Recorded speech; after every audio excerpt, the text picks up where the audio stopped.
అయోధ్యలోని శ్రీరామ మందిరాన్ని సందర్శించాలనుకుంటున్నారా?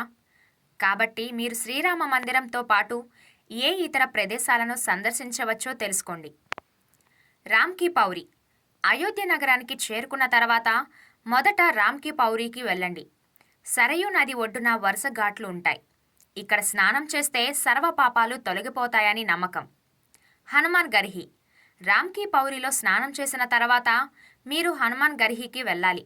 ఎందుకంటే శ్రీరాముని దర్శనానికి ముందు ఇక్కడ హనుమంతుని దర్శనం మరియు అనుమతి పొందడం తప్పనిసరి. ఆ విధంగా భక్తులు శ్రీరాముని దర్శనానికి ముందు హనుమంతుని అనుగ్రహాన్ని పొందుతారు. దశరథ ప్యాలెస్ ఈ ప్యాలెస్లో దశరథ రాజు నివసించాడు. అతను ఈ రాజభవనంలో తన ఆస్థానాన్ని నిర్వహించాడు. కాబట్టి మీరు రామమందిరాన్ని సందర్శించడానికి వెళ్ళినప్పుడు ఈ స్థలాన్ని సందర్శించడం మర్చిపోవద్దు.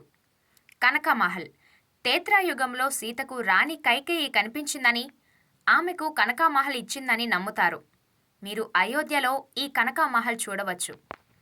సూర్యకుండ శ్రీరాముని దర్శనం కోసం సూర్యదేవ్ సూర్యకుండానికి వచ్చాడని నమ్ముతారు. అందువలన రామభక్తులు ఈ ప్రదేశాన్ని సందర్శిస్తారు. శ్రీరాముని కథకు సంబంధించిన లేజర్ షో కూడా ఇక్కడ ప్రతిరోజు నిర్వహిస్తారు.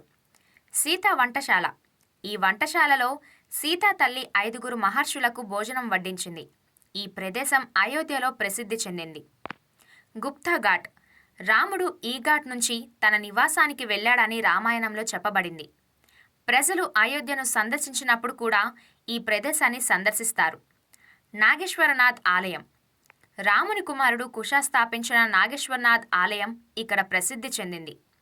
ఈ స్థలాన్ని కూడా చూడవచ్చు.